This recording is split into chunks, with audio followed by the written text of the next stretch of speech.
Hi viewers, welcome to our channel. ప్రస్తుతం మనతో పాటు ప్రముఖ పొలిటికల్ అనలిస్ట్ అండ్ ప్రొడ్యూసర్ నట్టి కుమార్ గారు ఉన్నారు. వారితో ఒకసారి మాట్లాడదాం. సార్ నమస్కారం. సార్ చంద్రబాబు నాయుడు గారు పొత్తు ధర్మాన్ని పాటించలేదు, ఇది పవన్ కళ్యాణ్ గారు ఈరోజు చేసిన వ్యాఖ్యలు. అంటే తమకు చెప్పకుండా 2 స్థానాలు అనౌన్స్ చేశారు. అందుకే దానికి బదులుగా మేము కూడా వారికి చెప్పకుండా 2 స్థానాలు ప్రకటిస్తున్నామని చెప్పేసి ప్రకటించారు. అంటే ఏం జరుగుతుంది చంద్రబాబు గారికి పవన్ కళ్యాణ్ గారికి మధ్య? ఈ పొత్తు ఉంటుందా, ఓడిపోతుందా సార్? మీ సోషల్ మీడియాలోని అది కాదు, చెడు తీసుకుంటారు, మంచిని తీసుకోరు.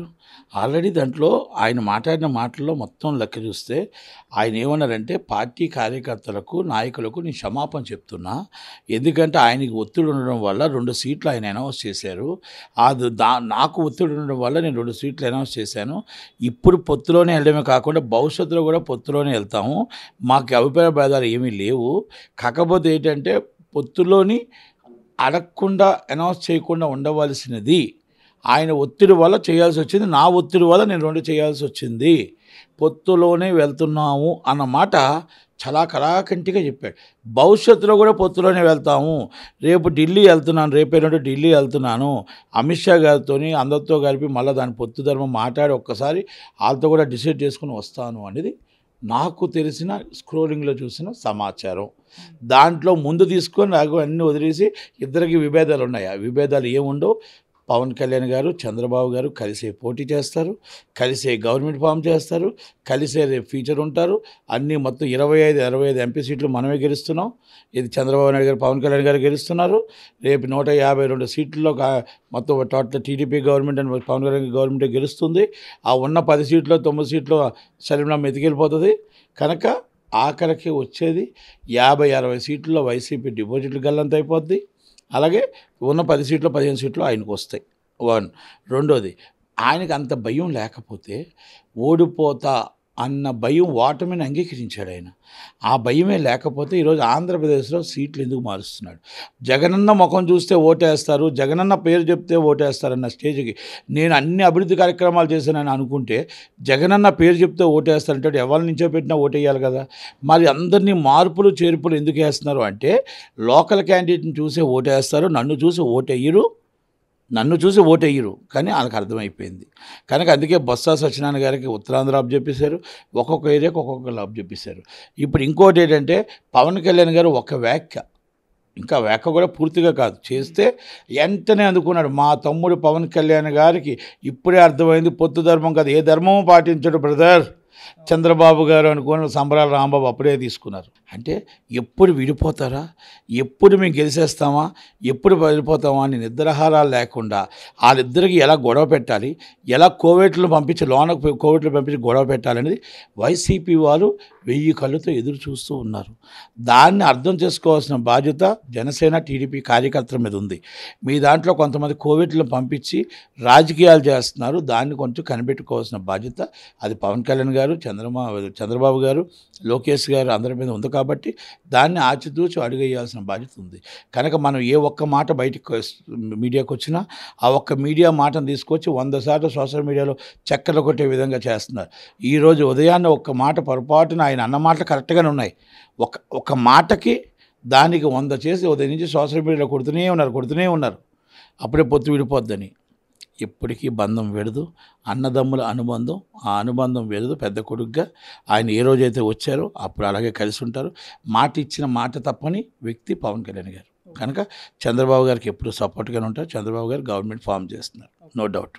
ఇటు పవన్ కళ్యాణ్ గారు ఢిల్లీ వెళ్తున్నారు, బీజేపీతో పొత్తుల విషయంలో అన్నారు కదా సార్. అంటే ఇప్పుడు టీడీపీ జనసేన బీజేపీ పొత్తుని ఆహ్వానిస్తున్నాయా సార్? అది బీజేపీతో పొత్తు ఉంటుందా ఉండదా అనేది అధినాయకత్వం డిసైడ్ చేస్తారు, వాళ్ళు డిసైడ్ చేస్తారు, నాయకులు డిసైడ్ చేస్తారు. మనం చెప్పడానికి ఏముండదు.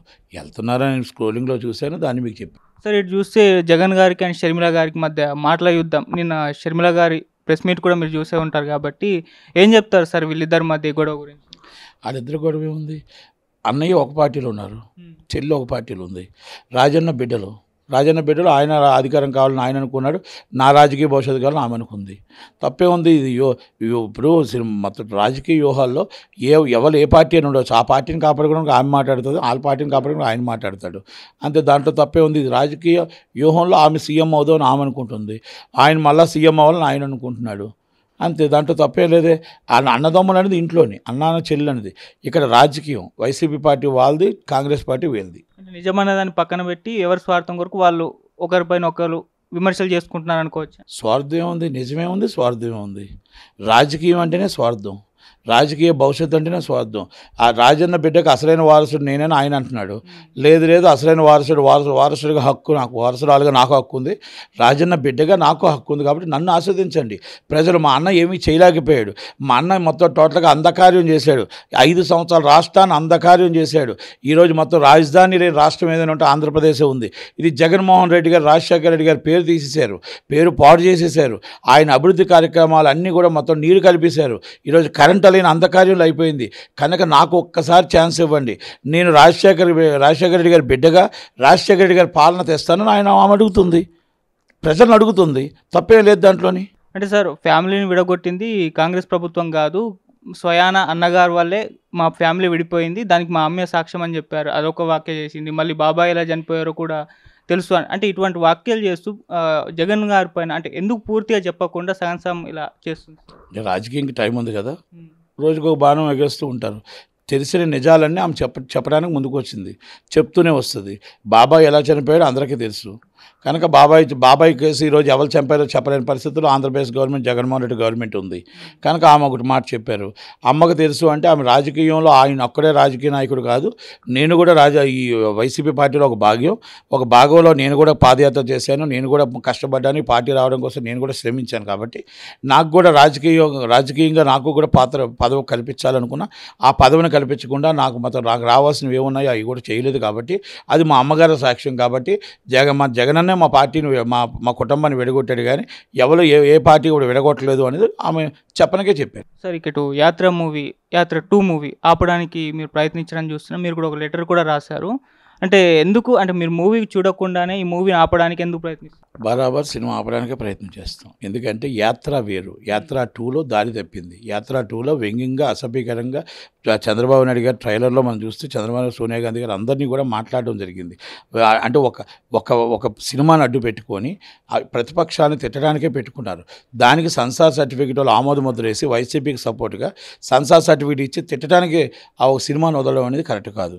మీరు మొత్తం టోటల్గా రాజకీయంగా సినిమాలు ఎన్నైనా తీసుకోండి, ఎదుటి వారి ప్రతిపక్షాన్ని మీరు ఎత్తి చూపండి, అధికార పక్షాన్ని ఎత్తి చూపండి, అంతే తప్ప దాన్ని అసభ్యకరంగా వ్యంగ్యంగా మాట్లాడడం అనేది కరెక్ట్ కాదు. అది పలానా వ్యక్తి జరిగినట్టు చూపించడం అనేది ప్రజలను నమ్మిద్దామని చూసిన దాంట్లో మీరు సెన్సార్ చేయడం కూడా కరెక్ట్ కాదు. ఇది ఎలక్షన్ సీజను, ఈ ఎలక్షన్ సీజన్లో ఇవన్నీ కూడా ఉన్నాయి. అలాగే 70 సినిమాలు పెండింగ్ ఉంటుండగా సెన్సార్ ఆఫీసర్కి అంత ఆంతర్యం ఏంటి? ఈ సినిమా అర్జెన్సీగా సెన్సార్ చేయాల్సిన అవసరం ఏంటి? అంతే దాంట్లో ఏంటి మీకు ఇంప్లూయెన్స్ ఉపయోగించిందా, లేకపోతే ఎక్కడైనా మీకు ఏం ఉపయోగపడ్డది? కనుక ఆమె ఆఫీసర్ తప్పు చేశారు కాబట్టి ఆమె సస్పెండ్ చేసి ఎంక్వైరీ కండక్ట్ చేయమని అడిగాం. తప్పేం లేదు కదా దాంట్లో. ఒకవేళ ఆమె కండక్ట్ చేయకపోతే మేము కోర్టు ద్వారా న్యాయ పోరాటం చేస్తాం. అంటే సార్, లోకేష్ గారు ఈ సినిమా పట్ల కోర్టుకు ఎక్కడం అనేది, అంటే గతంలో చూసుకుంటే ఎన్టీ రామారావు గారి పైన కృష్ణ గారు చాలా సినిమాలు తీశారు, అయినా ఆయన చాలా స్పోర్టివ్గా తీసుకున్నారు. ఇప్పుడు ఆయన మన్వడై ఉండి ఈ సినిమా పట్ల కోర్టుల చుట్టూ ఎందుకు తిరుగుతున్నారు, ఎందుకు స్పోర్టివ్గా తీసుకోవట్లేదు, సినిమా రిలీజ్ అయ్యాక చూడొచ్చు కదా ఏముందో అని? మాట అండి, ఆ రోజు సోషల్ మీడియా లేదు, ఈరోజు సోషల్ మీడియా ఉంది. ట్రైలర్ వచ్చింది, ట్రైలర్లో మాకు అర్థమైపోతుంది. రెండోది, అప్పుడు స్పోర్టివ్గా తీసుకుంటే కృష్ణ గారు కూడా అసభ్యకరంగా మాట్లాడలేదు, వ్యంగ్యంగా మాట్లాడలేదు. పార్టీకి ఆయన చేసింది ఏంటి? అధికార పార్టీలో ఉన్నాడు ఆయన. ఈయన ప్రతిపక్ష పార్టీలో ఏం చేశాడు, ఏం తప్పు చేశాడు, ఈయన ఏ అభివృద్ధి ఎంత కుట్టుపడిపోయిందో దానికోసం సినిమాలు తీశాడే తప్ప ఈయన మొత్తం టోటల్గా వ్యంగ్యంగా అధికార పార్టీలో ఉండి ఎదుటివాడు తప్పు చేశాడని చెప్పి సినిమా తీసింది ఇదే ఫస్ట్ టైం. కనుక ఆ తప్పులు యాత్ర చూసాం. యాత్రలో ఎవరు అబ్జెక్షన్ చేయలేదు కదా. యాత్ర అనేది ఒక పాదయాత్ర, యాత్ర 2 అనేది ఎదుటి వాళ్ళని టార్గెట్ చేసి తీసిన సినిమా ఇది. కనుక యాత్ర 2 ఆపమని చెప్పడంలో అది లోకేష్ గారు కానీ ఎవరైనా తప్పలేదు. 100% న్యాయ పోరాటం చేస్తాం, ఆపడానికే ప్రయత్నం చేస్తాం. అంటే సార్, ఈ సినిమా రిలీజ్ అయితే ఎలక్షన్స్లో ఏమన్నా ఈ సినిమా ప్రభావం ఏమన్నా ఉంటుందా, ఆ భయం ఏమన్నా ఉందా? సినిమా ప్రభావం ఉన్నా ఉండకపోయినా సినిమా చూసి ఓట్లేరు. కాకపోతే ఎదుటి వాళ్ళని, ఒక మనిషిని తిట్టాలంటే సినిమా తీసి సినిమాలో లైసెన్స్ తీసుకుని సెన్సార్ సర్టిఫికేట్ తీసుకొని ఆ మనిషిని అడ్డమని తిట్టి దాన్ని యూట్యూబ్లో కట్ చేసి ఆ కట్ మొక్కలన్నీ వేసి ఆ సినిమా మొత్తం టోటల్గా పెట్టడం అనేది కరెక్ట్ కాదు కదా. ఎదుటి వాళ్ళని తిట్టడం అనేది మామూలుగా మీరు తిడుతున్నారు కదా, ఆల్రెడీ తిడుతున్నప్పుడు మళ్ళీ మీరు వచ్చి ఒక సినిమా తీసి సినిమాకు ఒక లైసెన్స్ సెన్సార్ సర్టిఫికేట్ తీసుకొని మొక్కలు కట్ చేసి మీరు యూట్యూబ్లో పెట్టడం అనేది కరెక్ట్ కాదు. కాబట్టి దాని సినిమా సెన్సార్ ఆపమని చెప్తున్నాం, గైడ్లైన్స్ ప్రకారం చేయమని అడుగుతున్నాం. అది సరిగ్గా చివరిగా మన చిరంజీవి గారికి పద్మవిభూషణ్ అవార్డు రావడం కేంద్రం ప్రకటించింది. ఎలా ఫీల్ అవుతున్నారు సార్? పద్మవిభూషణ్ అవార్డు రావడానికి ఆయనకి కంగ్రాచులేషన్ చెప్తూ మా తెలుగు కలమ్మ తల్లి ముద్దుబిడ్డ చిరంజీవి గారికి తెలుగు ప్రొడ్యూసర్ కౌన్సిల్ నుంచి ఆయనకి ధన్యవాదాలు తెలియజేస్తూ అవార్డు పక్క ఆయన అర్హుడు. ఎందుకంటే ఆయన బ్లడ్ బ్యాంక్ కానీ సేవా కార్యక్రమాలు కానీ ఆయన ఒక సామాన్య వ్యక్తి నుంచి ఇంత స్టేజ్కి రావడం కానీ అది రావడం వల్ల అందరికీ గర్వకారణమే. కాకపోతే బీజేపీ వాళ్ళ మీద చిన్న డౌటు. బీజేపీలో మోడీ గారు కానీ అమిత్ షా గారు కానీ ఆ పదవి ఒక పోస్ట్ ఇచ్చారంటే ఆ పోస్ట్ వెనకాల మర్మాలు ఉంటాయి, మాయాలు ఉంటాయి, వ్యూహాలు ఉంటాయి, వ్యూహకర్తలు ఉంటాయి. అలాంటి వ్యూహాలు ఏ కర్తలు లేకుండా నిజాయితీగా నిజంగా కానీ ఆయన పదవి కానీ ఇచ్చుంటే 100% అది మన యాక్సెప్టబుల్. ఆయన దానికి అర్హుడు. ఇట్ వాస్ దాంట్లో నో డౌట్.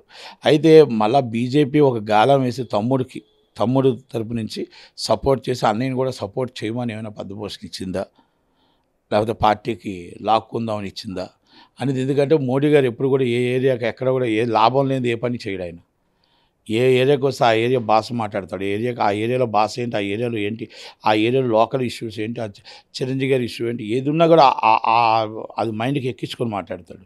కనుక అమిత్ షా గారు చిరంజీవి గారు ఏమైనా మరి ఇది అమిత్ షా గారు మోడీ గారు ఏమైనా బీజేపీకి రమ్మని ఆహ్వానించి కానీ ఏమైనా పోస్ట్ ఇచ్చారా, లేకపోతే ఆయన నిజంగా అర్హుడు కాబట్టి దానికోసం పోస్ట్ ఇచ్చారనుకుంటే నిజంగా అర్హుడు అయితే పోస్ట్ ఇచ్చారు కాబట్టి ఆయన కంగ్రాచులేషన్ చెప్పి మోడీ గారికి ధన్యవాదాలు చెప్తారు. అంటే ఎందుకు సార్ బీజేపీ ప్రభుత్వం పైన అంటే ఎలక్షన్స్ ముందు వాళ్ళు ఏది చేసినా కూడా అది పొలిటికల్ స్టంటే అని అంటున్నారు. అంటే రీసెంట్గా అయోధ్య ప్రాణ ప్రతిష్ఠ చేసినప్పుడు కూడా పొలిటికల్ స్వలాభం కోసమే చేస్తారు. ఇప్పుడు చిరంజీవి గారికి ఇది అనౌన్స్ చేసినప్పుడు కూడా దీన్ని కూడా పొలిటికల్ వేలో చూస్తున్నారు. ఎందుకంటారు? ఎలక్షన్స్ సీజన్ ఉంది. ఎలక్షన్ సీజన్లో అన్నీ వస్తాయి. అయోధ్య రామయ్య ప్రాణప్రతిష్ఠ దగ్గర స్థలం తప్ప తక్కువది ఇంకా పూర్తవడం నాకు తెలిసి ఇంకా 2 సంవత్సరాలు పడుతుంది. కనుక అయోధ్య ప్రాణప్రతిష్ఠ పెట్టడం అనేది 100% గర్వకారణం. ప్రపంచంలోనే 550 సంవత్సరాల కళ ప్రతి హిందువు కళ. ఆ కళను నెరవేర్చినందుకు ఆయనకు ధన్యవాదాలు. కానీ ఇక్కడ ఈ పొలిటికల్గా ప్రతి దాంట్లో కూడా ప్రతి పొలిటికల్ జై శ్రీరామ్ అనేది పొలిటికల్గా Hindu or Muslim or minorities అని అందరూ కలిపి మన దేశంలో ఉన్నాం. అలాగే ఒక బీజేపీలోనే హిందూ భక్తులు లేరు, అన్ని దాంట్లో ఉన్నారు, రామ్ భక్తులు ఉన్నారు. కనుక ఒక్క దాంట్లోనే ఉన్నట్టు పేటెంట్ మేమే హక్కు హిందువులు కానీ ఆ ప్రాణప్రతిష్ఠ చేసేటప్పుడు ఎలాగైతే చేశారో అది కొంచెం రాజకీయ దుమారం పెట్టింది. ప్రాణప్రతిష్ఠ చేసిన దానికి అబ్జెక్షన్ ఎవరు చేయలేదు. కాకపోతే రాజకీయంగా వాడుకుంటున్నారేమో అని ఒక ఆలోచన. మేము హిందూ ధర్మాన్ని బీజేపీ తీసుకొచ్చింది. బీజేపీ ఒక్కరిదే కాదు, అన్ని పార్టీల్లో హిందువులు ఉన్నారు. కనుక అది మనం ధర్మం పాటించాలి.